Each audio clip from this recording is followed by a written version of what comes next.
What's going on, guys? Gomes here back again on another MLB The Show 19 Diamond Dynasty video. Today we are going to look at some more most wanted signature cards. You guys have really enjoyed this series so far, so I wanted to come out with another installment. As always, make sure right now down below in the comment section, let me know who would you guys want to see get a signature card, whether it's realistic or not, whether it's Pat Venditti, Tim Tebow, Bartolo Colon, or Barry Bonds. Let me know down below in the comment section who you guys would love to see get a signature card.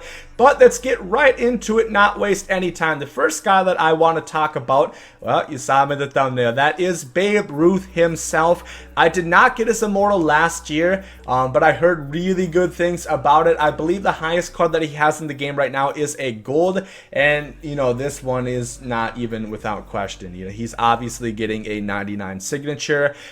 This is, I believe, towards the end of his career. Yeah, he is 39 years old, so his fielding and his speed are down. But if you guys go into the regular roster, which we're going to do right now, and see really what his intangibles are, because we already know he's probably gonna have like maxed out hitting more or less, just like he did last year. But if you guys look in here, it gives you a little preview of what to expect a little bit. Here we have the Babe Ruth. He's listed as a pitcher just so you can do both with him, but here are his stats. Obviously I would, you know, suggest that his hitting stats would be 125 maxed out everywhere, just like they were last year. But it seems like they're going at the same like speed and fielding that he had last year, and I think this is really good. If he has 64 speed, 73 fielding out in right field, I think that is perfectly good, and it's going to be very usable out in right field. It's not going to be great, you know, it's not going to be having Tony Gwynn out there in right, but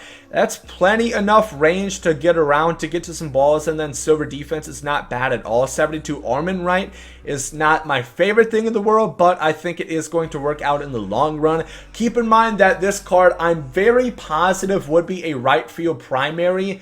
But the bad thing about that is if you move him to left field, let's say they keep him with 73 fielding, which I think is about what his Immortal had last year, it's going to drop down below to bronze fielding. If you guys don't know, it might say something else on the card, but in game you need, the thresholds are 90 fielding for diamond, 80 for gold, 70 for silver, 60 for bronze, and then below 60 is common, of course.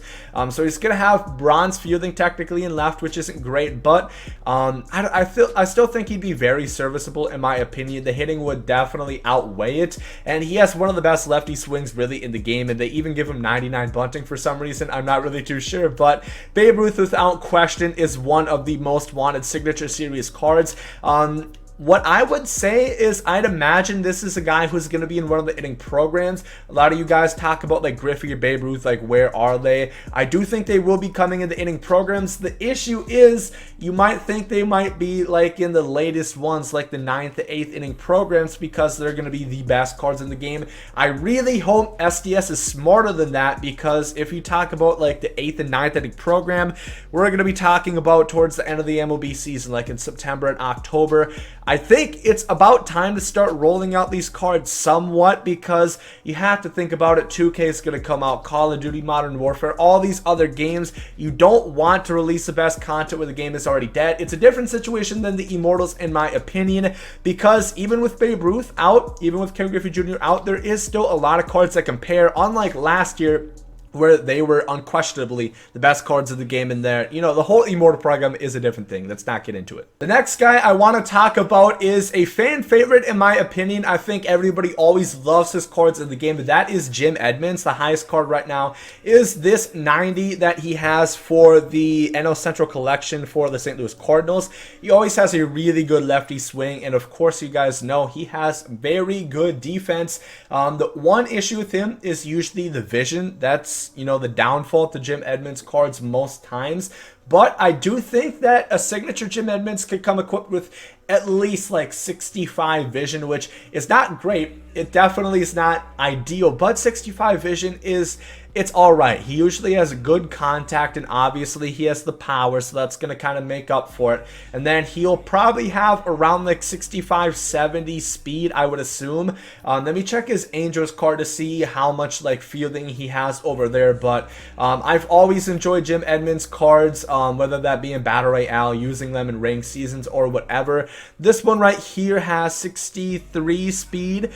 So it's a little bit more than the Cardinals. Hopefully they could give it a bit of a bump. I'm hoping maybe to 70 speed. You guys know the signature cards aren't necessarily realistic anyway. Adam Jones is a 96 overall. When the hell has Adam Jones ever been better than Mike Trout? Answer me that question. But you know, hopefully they can, you know, fix it a little bit, give him 70 plus speed. This card right here is 62 vision, and of course the defense and the power, the sweet lefty swing is always the best thing about Jim Edmonds cards. So I'm really looking forward to him. I think he could easily be like a 96, 97. I see him more as a guy that you would see in the guaranteed signature pack or within a headliners, because I don't know if they're gonna have enough to make him like a 99 overall that we'd see in an inning program or see as a battle royale reward. So I think we're probably gonna see him in either one of these signature packs or within a headliner pack. Here might be one of the best signature cards that a lot of you guys probably aren't talking about. That is Jimmy Fox, and the main reason why: he's going to have a catcher secondary. This guy was insane. I, of course, was not around to see him play, but I was checking out his stats, and yeah, just take a look. We're going to go over and find him right here. He was an absolute home run hitter, one of the best hitters of his time, and for having a secondary at catcher is going to be really nice. Yeah, just take a look at some of his stats. You know, he had 50 home runs, 1,166 OPS, 1.28 OPS. One of the best home run hitters that we've ever seen, Jimmy Fox. Of course, he's not going to have great defense, but you guys might remember I did roll with the 95 Jimmy Fox at catcher for some time, and blocking doesn't really matter. I don't really know how much catcher stats actually matter in this game, but it's not a lot because he was playing just as good defense as pretty much Joe Torre was for me, who has 78 fielding and 80 blocking, and Jimmy Fox, who in a secondary would have 65 fielding. They never show us blocking, so it's a mystery to you and me, but this guy's gonna have really good hitting stats. He's going to be the best hitting card or the best hitting catcher in the game. Him and Mike Piazza most likely. I think he's even gonna trump him because he's gonna have better speed as well. If he has like close to 70 speed as a catcher, that's gonna be glitchy. I want to talk about Chipper Jones, Larry Jones Jr. again. I think I briefly discussed him in my first most wanted signature video, but I want to talk about him a little bit more just because I think this card is going to be coming soon. And the reason for that being is that we have more Battle Royale cards coming out, and I have a feeling because we've seen 2 third base inning programs, unless they're going to wait until like the 8th or 9th inning to bring him out, which I really hope that SDS does not do that.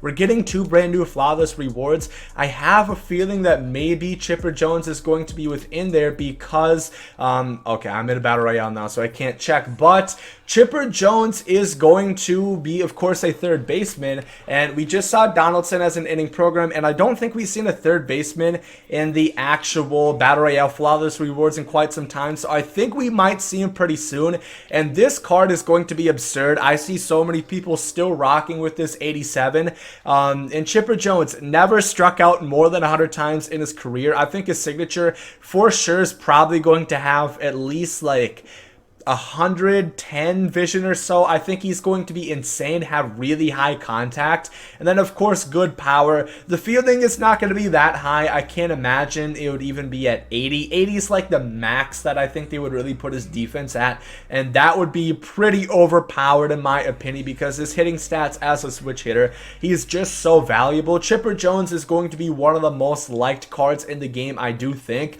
One thing I do want to talk about quickly though, and this was Movie Gaming TV who brought it up, is he was asking if the signature Chipper Jones could have the 2008 Chipper Jones batting stance, because Chipper Jones does have 2 stances. He has his regular one that looks like this that he had last year, and then this is the one on his Impact Veteran 2008 card that is in the game right now.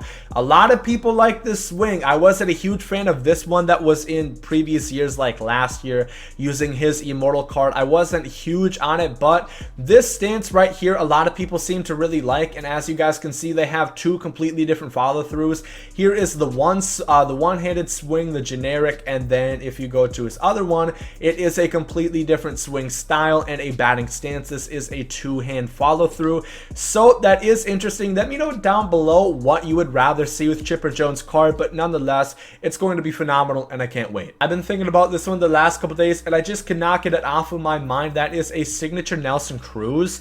I was a huge fan of his card last year. It was the Rangers collection, if you guys remember.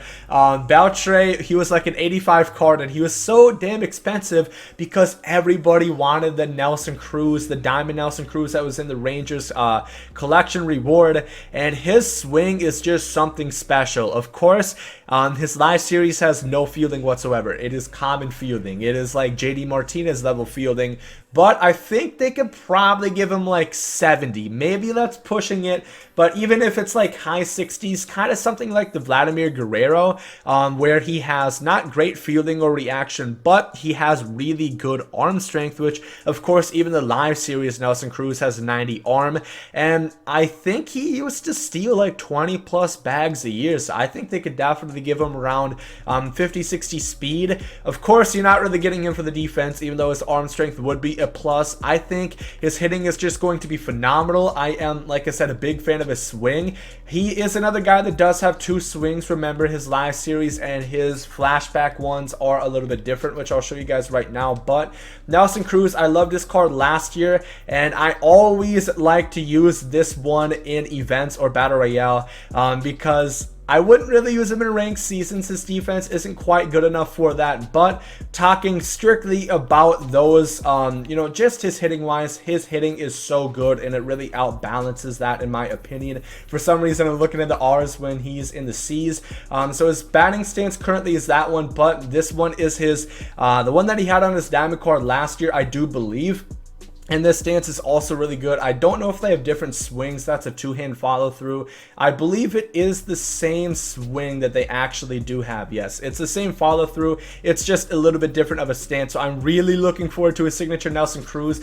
Give him like 68, 70 fielding, really good arm strength, 60 speed. We already know the hitting's going to be phenomenal. I can't wait. He's going to be one of the best bench bat hitters in the game. But I think that is going to do it for this video. My 5 most wanted signature series cards. I believe this is part 3. You guys have been enjoying the series, so I'm glad to keep making this. And you know, it's just a good place to fantasize about the signature cards that we might get or the ones that we're definitely going to get. It's just a matter of when and where. Like I said, we are getting 2 new Battle Royale cards, Flawless Rewards, which is good or bad because these cards are going to be very expensive. So if you guys have a lot of stubs, it's going to be beneficial for you. But, you know, it is 2 signature cards nonetheless. So hopefully those are good cards. You know, maybe we're going to see one of these 5 guys I talked about right here. But if you guys did enjoy this video, make sure to like down below. Hope you guys are great today. There guys, out. Love is love and hate is hate. To die is an awesome adventure and I can hardly wait.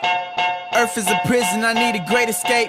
You know I'm in my zone when I'm up in outer space. You know I'm in my zone when I'm up in outer space. You know I'm in my zone when I'm up in outer space. You know I'm in my zone. You know I'm in my zone. I took a bite of the glory.